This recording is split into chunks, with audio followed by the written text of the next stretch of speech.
Tepuk tangan dong yang meriah buat Tuhan kita. Nanti ya saya panggil begini nih ya, saya panggil. Tahun penuaian, Bapak Ibu nih semua jawabin saya apa. Gini ya, tangannya gini, naikin ke atas, bilang gini, on fire. Tapi kayaknya nggak on fire nih, kita cek ya. Kalau nanti yel-yelnya bagus, Bapak Ibu boleh pulang deh ya. Tahun penuaian. Belum, tahun penuaian.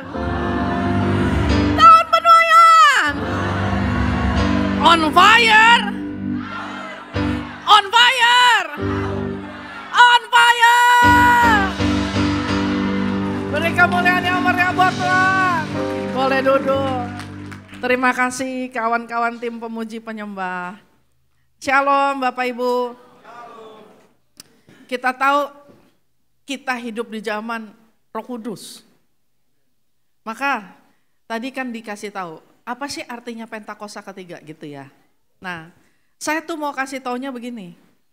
Kita hidup di zaman Roh Kudus, seberapa banyak Roh Kudus benar-benar hidup di dalam kita. Atau lebih tepatnya gini, seberapa banyak kamu mau kasih kesempatan Roh Kudus tinggal di dalam kita, kan gitu. Nah hari-hari ini menjelang kenaikan Tuhan Yesus pada zaman Alkitab ketika Yesus habis bangkit. Ini kan hari-hari di mana Tuhan sedang menjumpai murid-muridnya sebelum dia naik gitu ya. Nanti kan pada waktu dia naik itu kan 10 hari setelah kenaikan dia tuh Roh Kudus turun. Nah berarti yang kita lagi mau nantikan yang mana? Perjumpaan sama Tuhannya apa Roh Kudusnya? Dua-duanya. Masa kita cuma enggak mau Yesus saja, Roh Kudus enggak mau, kan ya enggak bisa. Dua-duanya. Nah untuk masyarakat zaman now, itu tuh kita udah terima Roh Kudus. Kita udah kenal Tuhan Yesus. Cuman hari ini apinya nyala apa enggak gitu. Nah ya, saya sebelum jelasin firman Tuhan, saya tuh kasih kita satu pemikiran. Dulu pada masa Yesus hidup di Alkitab yang kita baca, waktu dia mengaku sebagai anak Allah, orang-orang yang hidup sejamannya dia itu nggak percaya. Mereka bilang dia penghujat, padahal beneran. Jadi mereka menaikkan Yesus ke atas salib karena disebut sebagai penghujat. 2000 tahun setelah situasi itu, sekarang manusia-manusia modern macam kita kenal informasi Yesus dari mana-mana, iya atau enggak?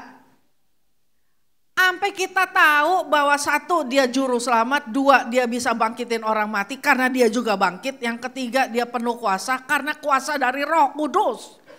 Kita tahu semuanya, tapi masyarakat modern memperlakukan dia seperti apa? Enggak naikin dia ke atas salib, tapi cuman enggak peduli. Kamu tahu Tuhan Yesus? Tahu. Juru selamat itu. Kamu pernah ngalamin sesuatu dari dia? Ya, belum sih, cuman sering dengar aja orang lain. Kamu udah ngalamin apa perjalanan supranatural kamu sama Tuhan Yesus? Ya kayak nyembah dirasa enak gitu, udah gitu aja.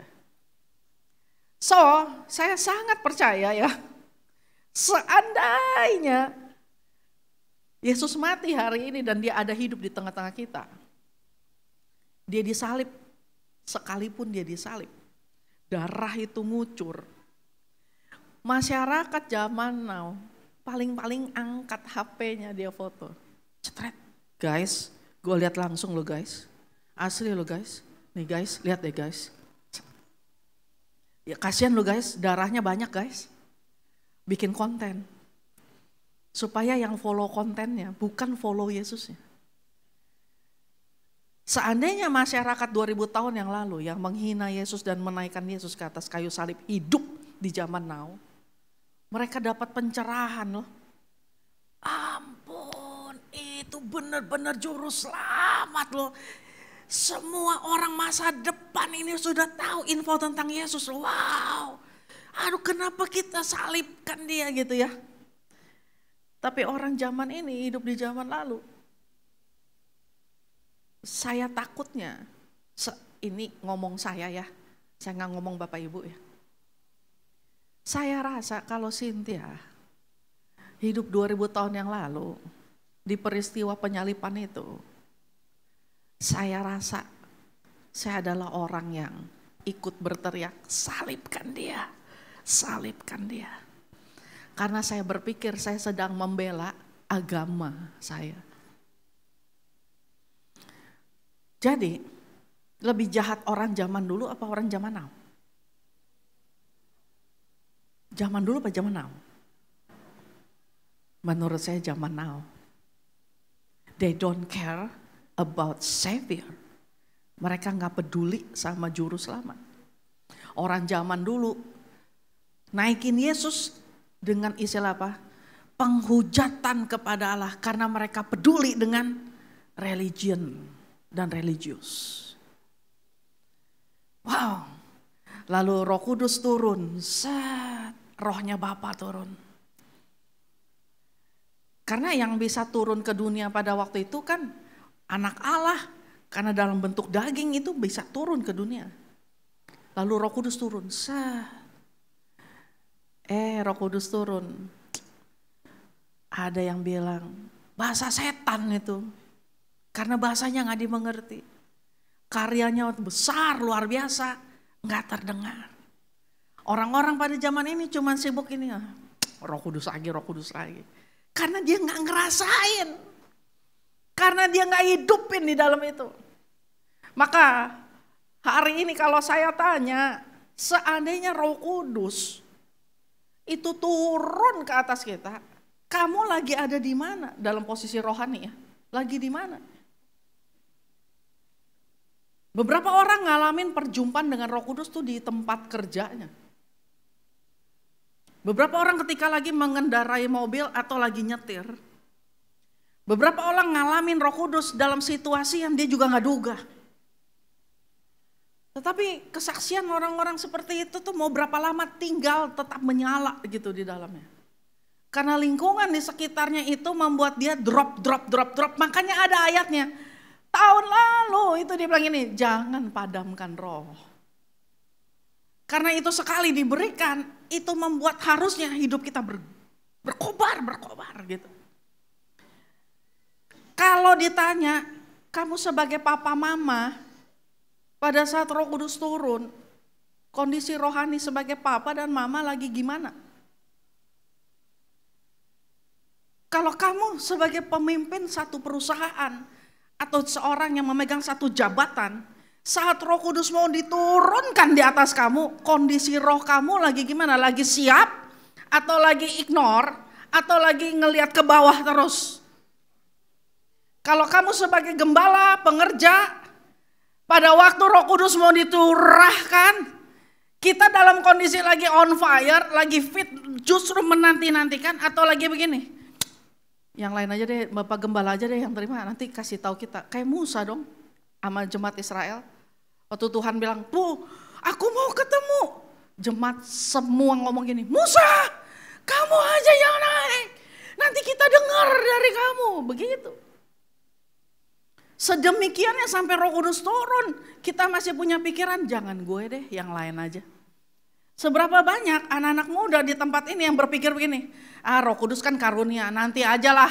Kalau karunia mungkin sebelum gue mati pasti gue dapat, tapi nggak tahu kapan, mungkin gitu. Karena nggak diuber. Jadi pertanyaan saya tadi adalah kita ini sebagai siapa? Papa, mama, pemimpin, pejabat, atau kita bos besar, atau kita cuma seorang yang bekerja biasa-biasa serabutan. Namun kalau kita mengenal Kristus, apakah kita menyediakan tubuh kita sebagai tempat kediamannya dia atau enggak? Tapi kalau kamu sebagai murid, tuntutannya adalah firman Tuhan ngomong begini. Pada suatu hari ketika ia makan bersama-sama dengan mereka, ia melarang mereka meninggalkan Yerusalem. Sebagai murid ya, ini dalam posisi rohani ya, dilarang meninggalkan Yerusalem. dan menyuruh mereka tinggal di situ. Menantikan janji Bapa, dilarang pergi, tinggal di situ, menantikan janji Bapa. Yang demikian katanya telah kamu dengar daripadaku, sebab Yohanes membaptis dengan air, tetapi tidak lama lagi kamu dibaptis dengan Roh Kudus. Artinya tidak meninggalkan Yerusalem itu sampai dilarang. Artinya begini, kalian ini pesan dia sebelum dia naik gitu ya. Dia ngomong sama murid-muridnya, hei, intinya nih kasarnya nih kalau bahasa now itu ya, bahasa now ini. Hei, aku mau apa yang aku kerjakan di dunia ini itu tetap berhasil melalui kalian. So kalian jangan tinggalin Yerusalem ya. Sekalipun situasinya tuh nggak baik, memburuk. Kamu tetap stay ya. Karena nanti yang kamu tunggu itu bukan kabar perekonomian yang baik atau kabar pembebasan dari penjajahan Romawi, bukan. Tetapi ada satu janji Bapa, sebab kerajaanku ini bukan datang dari dunia ini. Jadi aku turun ke dunia bukan untuk mengalahkan bangsa Romawi. Aku turun ke dunia ini untuk membuat hubungan kamu sama Bapa di sorga tuh pulih. So kamu stay, tunggu sampai janji Bapa turun. Apa itu bentuknya? Roh Kudus. Dia sampai dilarang. Bukan dihimbau untuk boleh stay ya kalau cocok, kalau nggak cocok. Enggak begitu. Itu artinya kalau saat ini kita adalah murid, kita sampai dilarang meninggalkan Yerusalem. Nah Yerusalem itu artinya apa? Satu, Yerusalem adalah tempat kediaman Tuhan. Ada baitnya tuh di sana. Kalau realnya kita pergi ke Israel dan Yerusalem ibu kotanya, itu adalah pusat pemerintahannya Israel. Di mana Allah dengan segala bukti-bukti keberadaan Tuhan kepada bangsa itu, interaksi kepada bangsa itu real ada. Satu-satunya bukti untuk orang bisa tahu bahwa Tuhan pernah melakukan sesuatu di dunia ini dan real, itu di Israel. Lalu tempat kediaman itu tempat di mana Tuhan bertata dan hadir, artinya apa? Kalau secara rohani artinya tempat kehadiran Kristus, bicara tentang hadiratnya. Di mana kita bisa ngalamin hadirat? Satu, gereja. Tadi kita nyembah. Penyembahan itu membuat kita berada dalam satu hadiratnya dia. Makanya kalau kita lagi di gereja nih, kita nyembah. Kayaknya tuh apapun tuh bisa dicurahkan di situ, ya kan?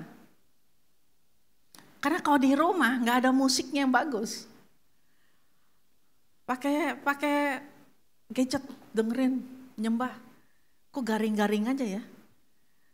Karena pada waktu kita di gereja kayak macam ini nih, iman semua orang percaya ini lagi naik. Itu bagaikan dupa yang harum tuh membolongi langit tembaga tuh bersama-sama tuh.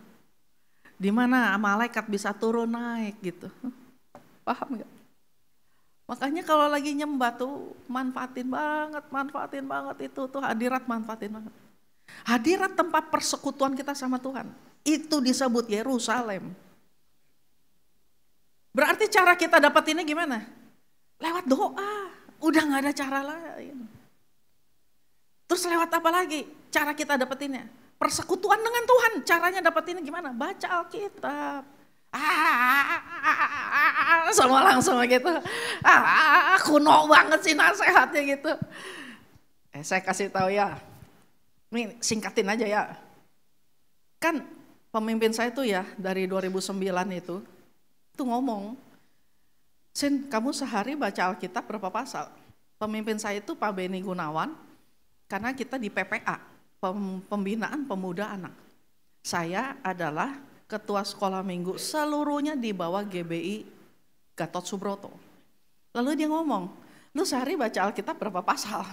Itu 2009 tuh. Saya bilang, 3. Terus dia bilang, 3. Nah, lu baca sehari cuma 3 pasal, gimana guru-guru lu di seluruh dunia maksudnya begitu. Terus gimana anak-anak sekolah minggu kamu, cuma dapat berapa pasal itu? Oh, saya bingung loh. Terus saya tanya, emang mesti berapa pasal? Dia bilang gini, 10 dong. Hah? 10? Wow. Lalu dia ngomong loh, dia kan waktu itu sekitar usia 43, 44 waktu menjabat pegang. Dia bilang gini, ini saya lagi nguber baca Alkitab sejumlah dengan usia saya. Saya bilang, saya nggak pernah lu lihat orang terobsesi macam kayak kamu kok, saya bilang gitu ya. Tapi setiap dia tanya, lu udah baca belum? Ya gue nggak sanggup lah, tapi kan nggak enak sama jabatan. Udah baca belum? Jadi saya pikir gimana caranya ya supaya saya sebenarnya nggak baca tapi kelihatannya baca, kan begitu. Mau mencoba jadi orang muna, akhirnya saya ketemu tuh audio Bible. Saya nggak bilang audio Bible itu jelek, tapi bagus banget. Makanya saya beli, saya puter. Itu keren loh, sambil nyetir ya. Saya nggak usah 10, 2 kitab juga lewat loh. Sambil denger gitu. Misalnya keluar dari rumah itu kitab Kejadian, nanti sampai kantor udah keluaran Imamat, kadang-kadang udah sampai Maliaki. Saya waktu ditanya sama dia, udah baca Alkitab belum? Ya maksudnya gini, berapa pasal? 10. 5 kitab tahu gitu ya. Wah saya happy banget. Itu saya puji-puji diri saya loh, saya bilang, Cynthia lu pinter amat, di antara semua orang yang hidup pada zaman itu, lu yang paling pinter gitu ya. Oh, 4 bulan tuh saya jalanin, senang banget. One day lagi nyetir, mau pulang dari kantor tuh, Tuhan ngomong, Sin, lebih baik mana? Dengar firman atau baca firman? Dia bilang gitu. Saya jalan aja, sebab saya tahu nih, nih ada yang nanya nih, maksudnya Roh Kudus tuh mulai mengusik sesuatu, jadi ini ada nanya nih. Saya minggir,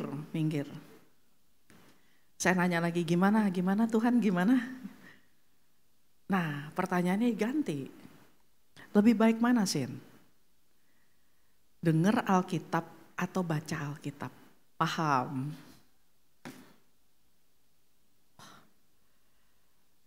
Saya nggak berani jawab tuh, diem aja. Gimana Tuhan? Nah gitu, sama Tuhan jangan kurang ajar lah. Terus Tuhan ngomong, kalau kamu denger Alkitab, kamu jadiin aku sambilan. I'm not your priority. Tuhan bilang, saya ketika lakukan itu, saya menjadikan Tuhan bukan prioritas saya. Kamu sambil nyetir, sambil balas WA, kadang-kadang sambil nelpon, ini main terus. Kan dia audio, but kata Tuhan, if you read your Bible, kalau kamu baca tuh Alkitab, you spend your time with me. Wow, saya baru paham. Makanya jangan anggap remeh itu Alkitab. Coba aja saudara, jangan-jangan pas saudara baca, begitu balik, cepeceng turun. Enggak, saya bercanda. Kalau enggak ada yang motivasi, coba ya. Kalau kita baca Alkitab, turun cepeceng, balik halaman lain turun cepeceng, sampai kelar baca, coba aduh, enggak ada yang kerja, percaya saya enggak ada yang kerja. Semua pasti ngomong gini, udah berapa pasal lo? Wah, kamu baru 1 juta, wah baru dikit kamu. Baru berapa pasal itu? Belum sampai 1 halaman. Tapi kalau ada orang yang udah sampai petatang pretek, wih, udah kelar. 5 kitab. Cepeceng turun, lunas semua utang lunas. Cuman karena nggak begitu, makanya waktu disuruh baca Alkitab, kita mikir, ini buang waktu nggak ya? Kesedot dong jam kerja gue. Ya karena itu tadi hitung-hitungannya tuh gini, nggak mikir bahwa itu satu persekutuan. Paham ya? Lalu apa itu Yerusalem? Tempat kediaman untuk umat pilihannya. Jadi Tuhan itu hadir di hidup kita. Apa itu Yerusalem? Hadir di gerejanya. Ini Yerusalemnya. Yerusalem apa lagi? Rumah kita. Rumah kita tuh tempat Dia hadir. Apalagi kantor kita. Tempat kita cari nafkah. Bisnis, tempat bisnis kita. Itu Yerusalem. Nah, tempat-tempat seperti itu termasuk sekolah dan kampus. Itu adalah tempat di mana Tuhan hadir untuk kita ngapain? Yang ketiga ini yang penting. Menantikan janji Bapa. Menantikan janji Bapa dalam bentuk apa? Roh Kudus. Iya. Kita udah terima Roh Kudus. I know. Tapi masih on fire atau enggak? Karena itu bobotnya kelelep sama situasi hidup. Maka tadi lagi kita sebelum masuk doa, kan kita minta supaya hikmat itu berkuasa melampaui situasi hati dan peristiwa hidup kita akhir-akhir ini. Ditinggalin orang, dikhianatin orang, dikucilin orang, punya utang, ngalamin bentrokan sana-sini. Itu kan suasana hidup, situasi hidup kita hari-hari ini. Terus pada waktu kita dengerin firman, itu jangan sampai situasi yang macam itu berpengaruh sama hidup kita. Sebab kita lagi melakukan satu persekutuan di tempat yang benar untuk menantikan janji Bapa. That's Yerusalem. Nah, oleh sebab itu, karena tempat-tempat ini tadi saya udah kasih tahu, janji Bapa turun, kalau sampai hari ini ada situasi kita nggak bisa on fire, ada situasi hati kita kayak orang tuh mati, tawar aja gitu. Jangan-jangan kita lagi menuju ke Emmaus. Seperti yang dialamin 2 murid itu. Kleopas, satu lagi itu Lukas, walaupun gak disebut. Karena Lukas yang nulis ini. Waktu mereka dalam perjalanan menuju ke Emmaus, yang mereka lihat dalam percakapan sehari-harinya itu isinya adalah penderitaan. Isinya hari-hari adalah kabar buruk. Terus tuh diucapin. Iya makanya laki gue tuh ya emang nyebelin tuh. Dia tuh ama gebetannya tuh yang baru selingkuhannya tuh. Itu tuh selalu aja nanti ketemu lagi. Iya tuh laki gue ya ada janji itu gue udah tahu tuh. Terus saya diomongin. Nah apa yang kita ucapin ya. Itu kan keluar nih. Set gitu. Kita kan gak lihat kan. Tapi kuasa perkataan itu tuh mengikat mutlak loh. Dikeluarin nih. Gila gue lagi susah, gak ada duit tuh keluarin tuh. Sat. Itu membungkus kita. Bungkus kita. Gila gue nih bakal bangkrut deh, kayaknya bangkrut deh, gue bangkrut. Terus tuh membungkus kita. Makanya waktu kita ngalamin situasi, pesan Tuhan bilang begini nih. Berdiam dirilah, nantikanlah Tuhan. Berdiam dirilah di hadapan Tuhan. Berdiam diri itu artinya berdiam. Mulut kamu terkunci. Jangan curhat. Lu tahu nggak ya? Itu bos gue ya, ngeselinnya minta ampun loh. Ntar ketemu, lu tahu nggak bos gue ya, ngeselinnya minta terus tuh terus itu jadi kayak lingkaran setan yang membungkus hidup kita. Padahal kita udah ada di tengah situasi itu gitu loh. Jadi how to break-nya gitu. Bagaimana mematahkannya gitu. Diam. Jangan banyak dikeluarin lagi. Ibaratnya gini ya, udah tinggal di tempat pembuangan sampah. Masih juga ikutan buang sampah. Akhirnya orang-orang bilang, jangan deh dia hidupnya di lingkungan jorok. Siapa yang mau mendekat kepada orang yang hidup dalam lingkungan yang jorok? Karena tuh kita ngomongnya begitu terus tuh. Anak gue, gagal lah, udah gak berhasil lah, anak gue mah cacat dah, anak gue mah hancur dah, terus begitu tuh. So, jangan-jangan kita lagi ninggalin Yerusalem. Karena yang kita lihat kita punya masalah. Gak kenutup nih utang, kegulung. Cara balikinnya gimana? Stop dulu. Setelah di stop, mulai keluarin kata-kata yang bagus. Ini pasti kebayar ini. Saya berpotensi bayar bukan ngutang. Ini pasti kebayar. Gak mungkin lu gila lu. Situasi ekonomi lagi begini tahu lu. Waduh lu mah habis tuh udah. Jangan Bapak Ibu. Jangan ikut dengan cara itu. Mulai diem dan berkatakan. Pekerjaan saya aman. Pekerjaan saya aman. Bisnis saya bagus. Jangan yang macam-macam ya, jangan yang misalnya saya pasti jadi cantik padahal dia udah nggak ada muka, udah keriput gitu. Saya pasti jadi hebat gitu padahal dia nggak ngerjain apa-apa, nggak ada yang dia tabur, yang nggak ada yang dia tuai. Tapi kita mulai ngomong pernikahan saya baik, suami saya baik, anak-anak saya baik, saya punya studi lancar, tuh begitu. Ngomong perkatakan terus, balikin keadaan itu. Lalu, kalau kita meninggalkan Yerusalem pergi ke Emmaus, artinya kita lagi buka jubah status kita. Status kita di Yerusalem tuh murid. Kalau murid itu artinya orang-orang yang berhak terima janji Bapa. Paham gak? Ibaratnya kalau kita pakai seragam sekolahan lalu keluar pengumuman. Hari ini ada pembagian minuman gratis ya, hanya yang pakai seragam dari sekolah ABC, maka dia bisa terima pembagian gratis itu. Kalau dia lepas seragamnya, ya dia gak dapet. Waktu kita lepasin status kita sebagai murid, kita gagal untuk terima janji. Karena kita seperti mau ngomong gini, udah dah, cara lu gak berhasil. Gua tuh nggak ngerti empot-empotan, udah deh pakai cara gua aja. Jadi kita tinggalin status murid kita keluar dari Yerusalem pakai cara kita sendiri. Kalau ini terus terjadi, maka kita adalah orang-orang yang, mari lihat, kita ngaku murid, tapi kelakuan kita kayak dunia.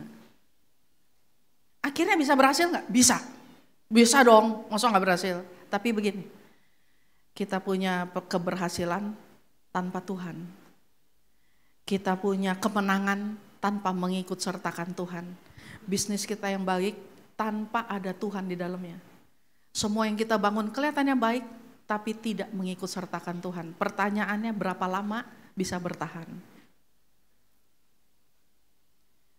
So, saya mau tutup.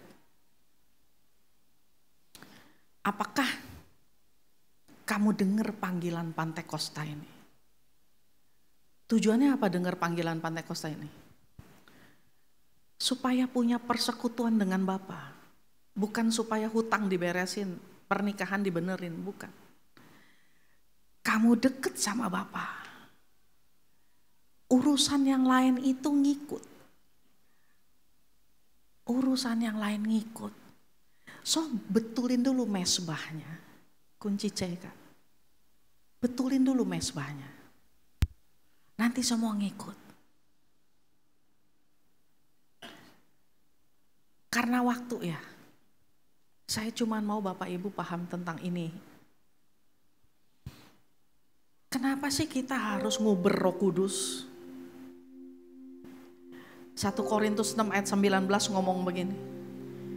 Kamu gak tahu ya bahwa tubuh kamu tuh tempat tinggalnya Roh Kudus. Maka sekarang yang belum bisa bahasa roh, jangan tunggu begini, nanti deh tunggu pencurahan Roh Kudus. Jangan! Kamu tempat tinggalnya Roh Kudus. Didesain untuk Roh Kudus tinggal. Makanya yang turun tuh rohnya Bapa bisa tinggal di tubuh manusia. Karena kamu tempat kediamannya. Lalu kalau dibilang tempat kediamannya, itu artinya di mana ada Roh Kudus tinggal, maka di situ ada persekutuan dengan Bapa. Gak mungkin roh kita bisa bangkit tanpa Roh Kudus. Lalu bukankah, yang diam di dalam kamu, Roh Kudus yang kamu peroleh dari Allah, dan bahwa kamu bukan milik kamu sendiri. Enggak ada yang sadar bahwa tubuh kita sampai kita umur segini, itu bukan punya kita. Karena memang didesain untuk tempat kediaman Roh Kudus. So yang belum terima Roh Kudus, minta. Yang udah dipenuhi Roh Kudus tapi gak pernah dipakai, mulai pakai. Terus yang udah terima Roh Kudus, yang selalu pakai Roh Kudus tapi gak on fire, cepet minta apinya sampai itu menyala. Sebab dengan cara demikian, dalam persekutuan kita dengan Roh, kita akan jadi orang-orang yang begini. Kamu sudah mulai dengan Roh, kamu tidak mengakhiri lagi di dalam daging. Paham? Saya minta masing-masing nih, masing-masing. Enggak terikat sama urusan papa mamanya, bukan. Maksudnya papa mama boleh duduk berdampingan, suami istri boleh duduk berdampingan, tetapi di hadapan Tuhan, each one of you, one by one.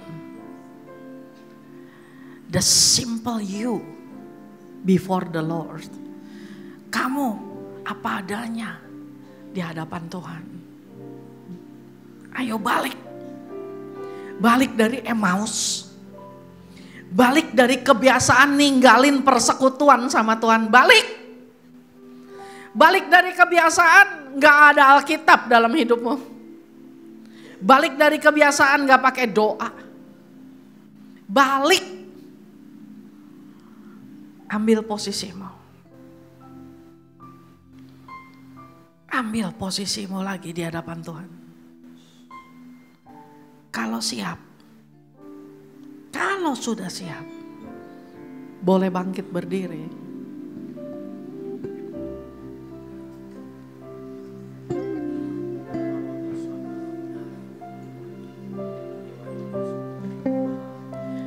Angkat tanganmu di hadapan Tuhan. Penuhiku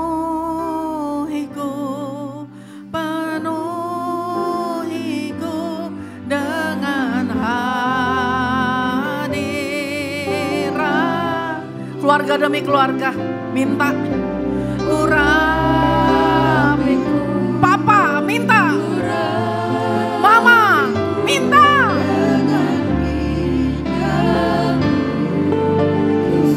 Opa, oma, minta.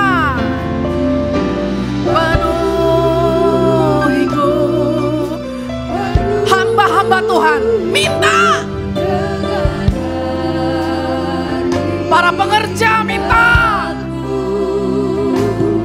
Pemimpin-pemimpin minta. Dengan minyak kudus seperti rusa rindu.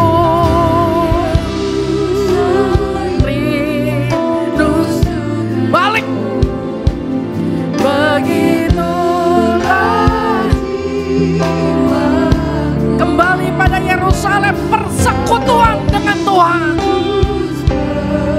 Penuhi aku dengan urapan baru. Mari angkat tanganmu. Musik aja yang main.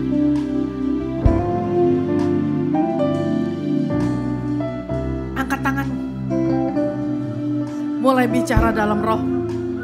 Komunikasikan di hadapan Tuhan. Pakai waktu ini. Kembalilah ke Yerusalemmu. Satu tempat persekutuan dengan Tuhan. Keluarga-keluarga, jadikan rumahmu tempat persekutuan dengan Tuhan. Bangun kembali mesbah doamu.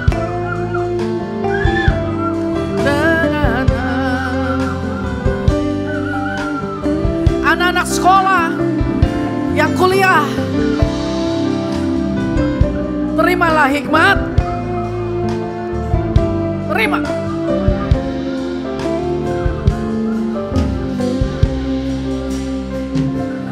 seperti rusa rindu sungaimu, begitulah jiwaku. Ya Roh Kudus penuhi aku dengan urapan.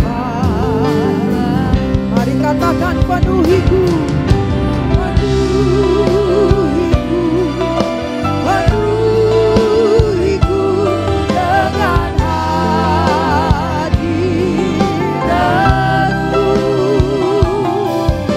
Urapiku